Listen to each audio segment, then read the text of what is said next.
podcast is brought to you by Greenman, all natural, mineral-rich superfood.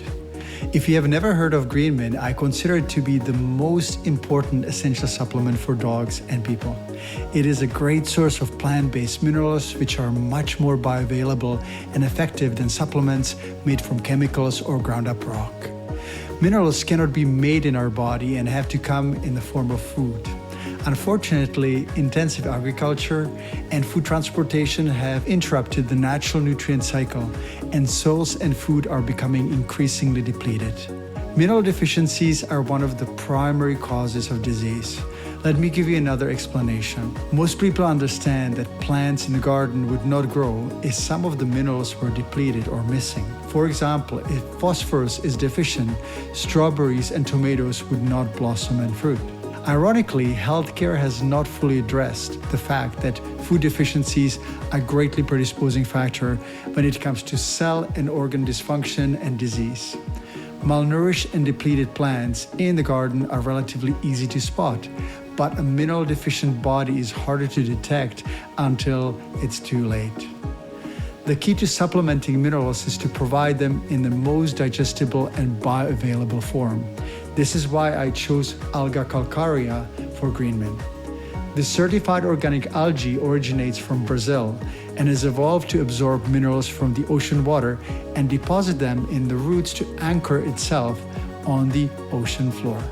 Alga calcarea was first discovered by Brazilian farmers who fed it to horses, cows, and other farm animals and witnessed an amazing transformation. The animals were stronger, grew better, and rarely fell ill, which makes sense because there are 37,000 billion chemical reactions taking place in the body every second, and they cannot proceed smoothly without necessary minerals. Since then, Alga calcarea has been used in treatment of osteoporosis in people, and I made it part of Greenman in 2012, the essential plant-based mineral and amino acid supplement for dogs and people in 2021. If you would like to learn and read more what other people say, it is simple. All you need to do is to go to greenmin.com, or for human supplement, Greenman H+, HPLUS.com.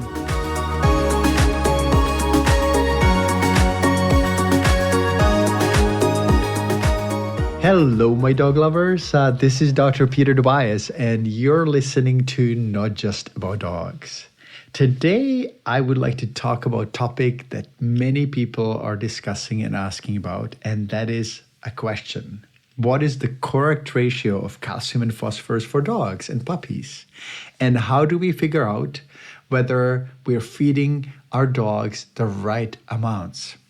Before I start, I'd like to give you a little bit of an idea of what I am planning to do today. First, I'll be talking about puppies after weaning, and then adult dogs, and then I will answer the question about whether we can ensure the correct ratio of calcium and phosphorus in your dog's food.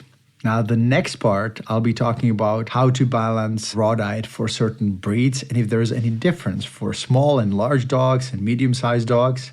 The other question that people often ask if there's any difference between diet for puppies and adults, and also if supplements are necessary and why good food is no longer enough.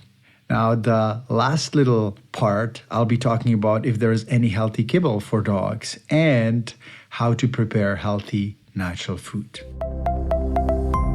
In the 30 years working as a vet, I've learned that repetition is at the core of achieving good health of our dogs. I sometimes go out and talk to dog lovers undercover on my walks, not telling them that I'm a vet. And it's kind of fun because that way they're more open to share their experiences with their dogs and also veterinarians. And I can see more clearly what I need to write about and what I need to do. You may have not thought about it, but most veterinarians, myself included, don't really know what it is like to go to a veterinary clinic as a client, as a customer, because we are veterinarians. We don't need usually other veterinarians unless we need a specialist. And I do sometimes wish that I was a fly on the wall and heard my colleagues talking and see how they approach medicine and nutrition. There are two areas that concern me the most, and based on my undercover discussions in the park, dog lovers often talk about nutrition and vaccination. Now, if you have not listened to my podcast on immunity and vaccination, you can look it up in my podcast series. It is there, and it'll give you an idea how to keep your dog and puppies safe without excessive vaccination.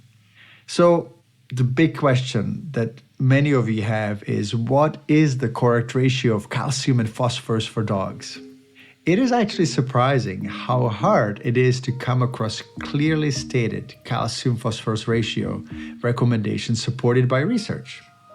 Based on the Merck Veterinary Manual, the Association of American Feed Control Officials, so-called AFCO, considers the following levels of calcium and phosphorus acceptable. For puppies after weaning, it would be very wide range of 2 to 18 grams of calcium per 1,000 calories, with the recommended amount about 3 grams. So they give us a range of 2 to 18 grams per 1,000 calories, which means that the minimum is 9 times lower than the maximum, which is kind of wild. They do recommend, though, that the ideal or optimal amount should be 3 grams.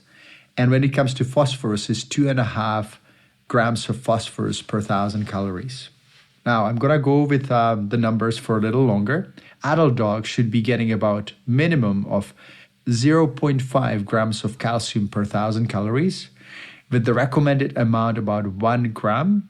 And when it comes to phosphorus, it's 0.75. So it's 1 to 0.75 calcium to phosphorus ratio. Now, the Merck Veterinary Manual also states that the amount of nutrients may be modified up and down by 30%, which makes all these figures really vague. Like, how can I actually decide what to feed my puppy when the ranges are from 2 to 18, and then it still varies on top of that 30% up and down? And to make this even more confusing for well-intended dog lovers and pet food manufacturers, not every food digests the same. There is a difference between digesting meat and cellulose, which is quite common in kibble, which is basically ground up wood chips. But even if dog food contains the recommended amounts and ratios of calcium and phosphorus, dry food is much more calorie dense, which results in overfeeding, and puppies eat more more calories per volume than they would if they ate regular food that dogs and canines eat in nature. And this calorie dense diet is actually the primary cause of bone growth deformities and joint growth issues like hip dysplasia or elbow dysplasia in dogs that grow fast. Naturally, all of this makes the decision about what kibble to choose very difficult for well-meaning and caring dog lovers, because there are so many variables, and dogs are also individuals. They have individual requirements for food, and they need to be considered. I have seen so many people experience a great deal of anxiety and worry, and I understand why. We veterinarians, along with pet food companies, have made dog nutrition extremely complicated, and the recommendations are practically impossible to apply in real life. Now, I know that some of you have kids, and I wonder whether you worry and obsess about the food for your children as much as the food for your dogs. I think that it's much clearer what is healthy, good nutrition for humans than dogs.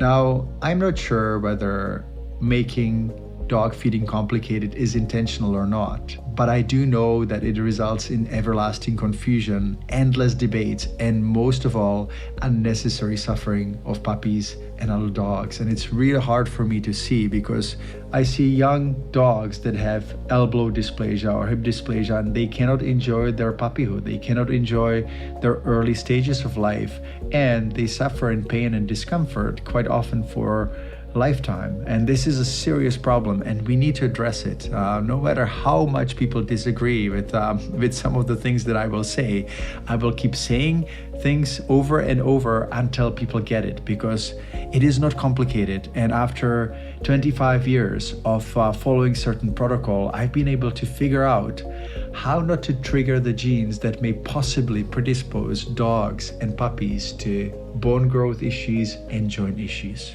For many decades, the education of veterinarians in the field of nutrition has been done under the influence of processed pet food companies and manufacturers who are in the business of selling kibble. For example, the Global Nutrition Committee that has been active at such events as World Small Animal Veterinary Association conferences educates veterinarians in the field of small animal nutrition. The problem is that this committee is also sponsored by 3 large processed pet food manufacturers, which makes it less credible in providing unbiased information. And I think that this is a big problem. We veterinarians should not be educated by those who do make processed pet food because obviously they're in business of making money.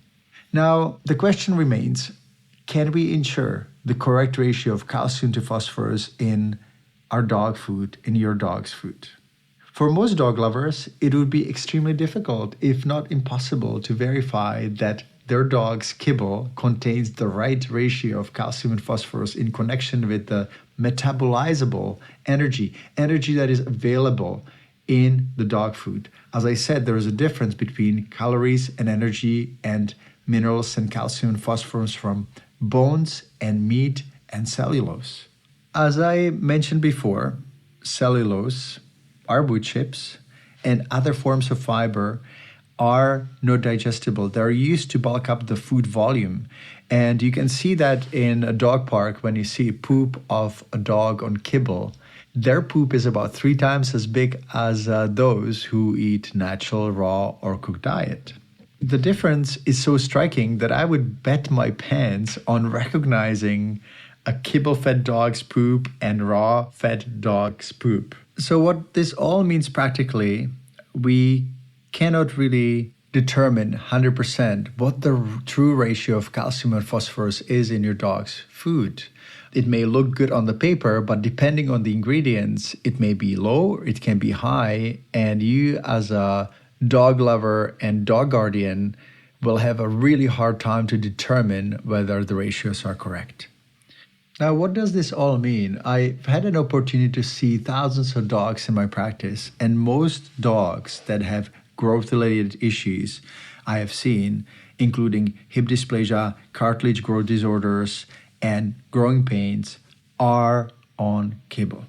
Dogs on kibble appear to grow faster, they're lankier and weaker, very similar to trees. If you over-fertilize a tree, they grow big but weak. Dogs on kibble can consume more calories before they're satiated, and the bioavailability of nutrients fluctuates heavily based on the ingredients. In other words, I would say that puppies that are on kibble are kind of over-fertilized too, if we see it from the point of a gardener. But nature has the answer. Since I began feeding and recommending raw food in the late 90s, I've rarely seen dogs on raw food having any hip dysplasia, cartilage problems, or growing pains. It just does not exist. Even though the genetic disposition may be there, the genes would have to be triggered by the inappropriate diet. It's called epigenetics. Some time ago, I decided that I will not worry what other people think of me. I just have to be there for my patients and for my clients and make sure that they will be given the right information, even though 9 out of 10 veterinarians may still recommend kibble. I don't know any human doctors who would say that processed food is better for our kids and ourselves over healthy natural food. And the same applies to dogs. I am 100% certain that dogs fed proper, well-formulated raw or cooked diets that include meat, raw bones, vegetables, along with natural vitamins and other supplements for dogs grow slower and they grow stronger. Now, you don't want your puppy to grow too fast because, as I said, they grow weak and they're more likely to suffer from problems. Preventing hip dysplasia and joint and bone deformities is actually really easy when we follow the nature's recipe. I'm really confident that feeding such diet is far superior to kibble. and it dramatically reduces the growth abnormalities and bone and joint disease in puppies, but also in older dogs. I've been asked many times by pet food manufacturers, raw pet food manufacturers, if I would endorse their food, or some clients and customers ask me what food is better and what they should feed. And I do my best to stay unbiased and do not actually participate in any endorsements of raw food, because I want to be an unbiased, independent voice when it comes to feeding and diet, because I think that that's the best for you and also for your dog. So now, when I've gone through the basics of why I don't recommend kibble, I'd like to mention how to balance raw diet, and especially how to balance raw diet for certain breeds and if there is any difference. And the simple answer is no. Even in nature, there's about 36 different species of the Canidae family, and they would include wolves and coyotes and dogs and foxes and jackals and dingoes and raccoon dogs and fennecs. And they have the same dentition, the same digestive tract, and they eat the same food. The way biologists determine what animals should eat, and that includes dogs and humans, they look at their teeth. So canines generally have very sharp incisors to scissor and rip pieces of meat off the bone. And then they have the canines, which are the teeth that grasp the prey and also rip the skin and muscles. Now, the premolars, which are the teeth behind the canine, behind the large teeth, are very scissor-like sharp teeth, and they're designed to shear off the muscles and also crunch the bones, especially the large carnasal teeth, the large premolars. And then there are a few molars, just because dogs also eat some plant materials, and molars are usually much more common in herbivores. So generally, the dentition of a dog suggests that dogs should eat meat and bones with some amount of herbs, plants, and fruit. So now, when we acknowledge the fact that nature doesn't make a difference between the different species of canines, the next question is if there is a difference between raw diet for puppies or any diet for puppies and adult dogs. In nature, as soon as puppies start accepting solid food, they start eating the same type of food as adults. And this continues all the way into old age. I don't know any dogs in nature, any canines or wolves, that would be eating different foods when they're young, adult, or senior. Now, the life stage and breed-based processed food idea is, in my opinion, an invention of pet food companies who needed to create the impression that feeding our dogs is very complicated and that we should not attempt to do it ourselves. While no human doctors are saying, hey, you have to feed your kids processed food because it's too complicated and you will not be able to do that. But we all know that humans are perfectly capable of feeding their children wholesome diet, and there is no difference in dogs. Most problems arise only if dogs are fed kibble, which is unnaturally calorie dense, and it is made of ingredients that dogs would not eat on their own, such as grain, corn, rice, cellulose, just to name a few. But there's another problem, that even if the dehydrated food is made of the same species-appropriate ingredients, it still sits on the shelf for 6 months, sometimes years, sometimes even more or longer. Now, the second problem is that the processed food often lacks 4 essential nutrients: minerals, vitamins, probiotics, and omega fatty acids. Many people tell me that they will feed raw food, but supplements are not necessary. And I believe the same thing in the early days. Believe it or not, I actually fed kibble to my first pets. My cat Mina, who actually lived until the age of 21, got kibble the first 5 years or 7 years of her life, and then she became hyperthyroid, and I switched her on raw food and I started using homeopathy, and she actually lived without any hyperthyroid medication until she was 22, just on raw food and homeopathy. It was quite the shocking discovery. Now, then the next phase was when I got Sky. I fed him raw food, but I did not give him any supplements until about the age of 7 years. And he was okay, but when I started giving him supplements when he was 7, and when I introduced my formulas, I saw a huge difference, the same difference that some people see in their dogs. Now, Pax is lucky because I've had 25 years of experience of feeding raw and natural food. And he's been getting also supplements since he was about 8 weeks old. And he's a totally different ballgame. He's a strong, sturdy, happy puppy. And I'm so grateful that I've been given the opportunity to see the difference between raw diet and kibble, and that I have had 25 years of observing my patients and also my own pets, how they're doing. I've pretty much dedicated the past 15 years to development and formulation of natural diet recipes and also essential supplements. I wasn't really happy what I've seen on the market, and I could see that some people and companies have used human approach to nutrition in dogs when it comes to probiotics and when it comes to some vitamins. They were made of chemicals such as coal and crude oil.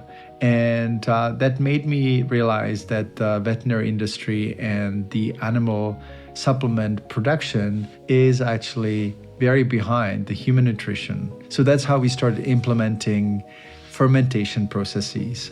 We choose the best quality ingredients when it comes to the supplements. Many of our products are certified organic, and some of you may think that I'm crazy that I go into that length and that maybe the products are too expensive. But personally, I think that our pets, our animal friends, are as important as humans. And we know how important they've been, especially during the 2019 to 21, when we didn't get as much opportunity to see other humans and interact socially in a normal way. Our dogs basically rescued us, and they deserve the best. Nevertheless, I would not recommend essential supplements if it didn't make sense. Seeing the difference between dogs on kibble and raw-fed dogs without supplements and dogs with raw food and supplements is one thing, but there also has to be some sort of logic to all this. For the past 100 years, intensive agriculture has caused severe soil depletion, which reflects in depleted plants and meat. Now, if we grow crops on one field for 100 years without really supplementing all the nutrients back in the soil, it must be depleted. And this is what happens when the produce or the crop is harvested. It's distributed in different parts of the world. And the compost, at the best, ends up either in the field in the destination, or at the worst, it ends up in the landfill, but it almost never gets back to the field unless the produce ends up in some sort of local supermarket, and then people recycle and compost all the produce and also put the manure back on the fields. So as time progresses, this causes severe soil depletion, and this depletion does transfer to food and then onto us and our animals. Nature never intended for this to happen. You know, if you go to Africa and see the African animals in the savannah, it works still perfectly because the animals graze grass, and then the carnivores eat the herbivores, and then eventually they all go back to the ground and the cycle completes. When you transport food from California to somewhere in Canada, it never gets back to the Californian fields. And the farmers do not have the resources and the money to supplement all the different nutrients. Plus, the soil is gradually stripped of the microbiome, and the food is just not the same. And I think this is one of the biggest reasons why we see so much difference when we introduce simple mineral support such as Greenmin. Now, Greenmin was my first product that I formulated from the supplement lineup, and I love it. I take it myself. We are actually introducing a human line in 2021 because so many of our dog lovers and customers started taking Greenmin themselves because they see the difference, and they just don't want to miss out on getting all the nutrients. Now, there's 37,000 billion chemical reactions happening in the body every second.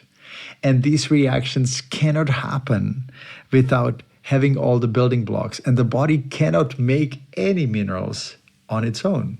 So it's logical that it has to come from food or supplements. And if it doesn't come from food, the only choice we have is supplements.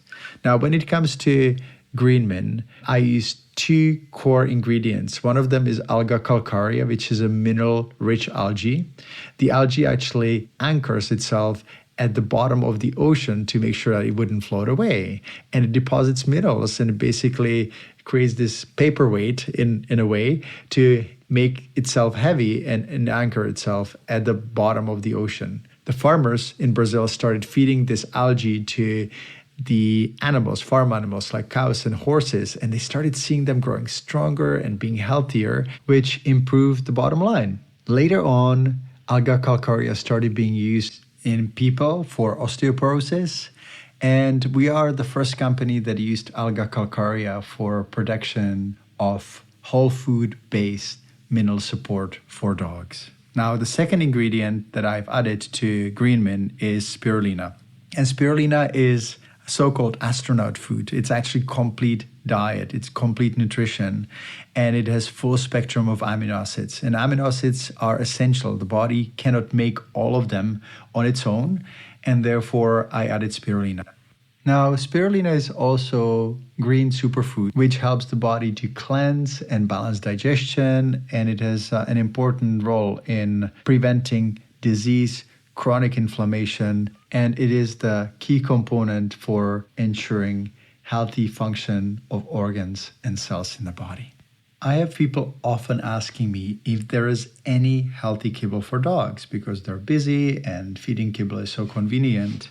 And people also believe that it is actually cheaper. But when you add the veterinary bills plus the cost of food and the cost of cellulose and wood chips and other fillers, it is actually not any cheaper. Personally, when I go to a dog park, I recognize raw-fed dogs from kibble-fed dogs, especially when they reach 5-6 years of age. They no longer can run on youth, and you can start seeing the difference in their energy level, mobility, and even body weight and how they feel when you pet them. I know that for some of you, you may not be ready, and I don't hold it against you. It requires time, patience, and also a little bit of courage because there are so many people who will try to discourage you from feeding raw food. If what I just said makes sense to you and you feel ready, I can say with confidence that your dog will live healthier and longer life on average, and your vet visits will be less frequent. As I said, I do not know any human doctors who would recommend processed food instead of wholesome natural food. And I hope that one day the same will be true in veterinary medicine. I know that it will be hard. Sometimes you run into a veterinarian who is not open to raw diet feeding or even cooked diet feeding. I understand because we've been educated and brainwashed for more than 5 or 7 decades.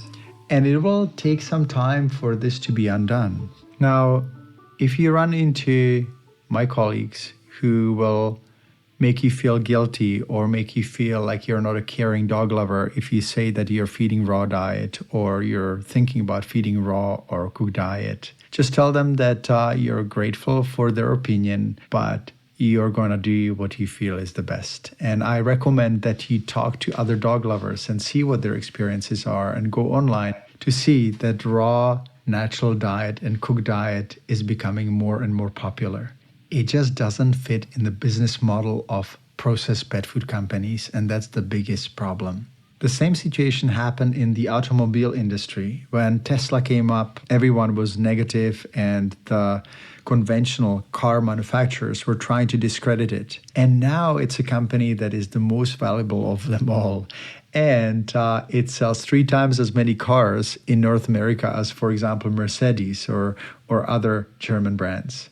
I believe that there is karma, and if we do act based on our conviction and what we think is right, we can sometimes make mistakes, but in the long run, I think that it'll always guide us to the right answer and to the right solution.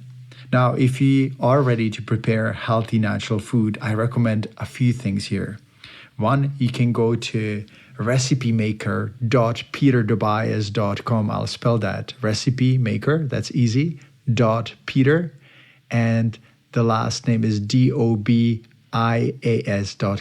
Again, recipemaker.peterdobias.com, and it will give you a whole bunch of information about how to feed diet, how much, what ingredients to use, which ones are not safe for dogs, and how to recognize whether your dog needs more or less food. Now, it's really easy, really simple, and there's also a 15-minute video course on making raw diet. If you have any questions, you can always contact us through our website at peterdobias.com. And if you would like to get more information about Greenmin, the 5-star rated mineral-rich superfood, you can go to greenmin.com. It's greenmin.com. I also would like to thank those of you who have been trusting my work and my product, because it allows us to help other dog lovers if they have any questions or inquiries about their dog's health.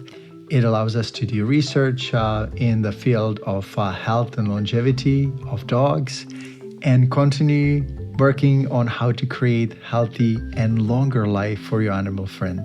If you have not subscribed to our newsletter, you can always do so at peterdobias.com. I send weekly newsletters with information on how to keep your dog healthy. And if you trust me enough to share my information with others, I'd be very grateful. Thank you so much. Have a wonderful day, and give your dog a hug for me. Take care.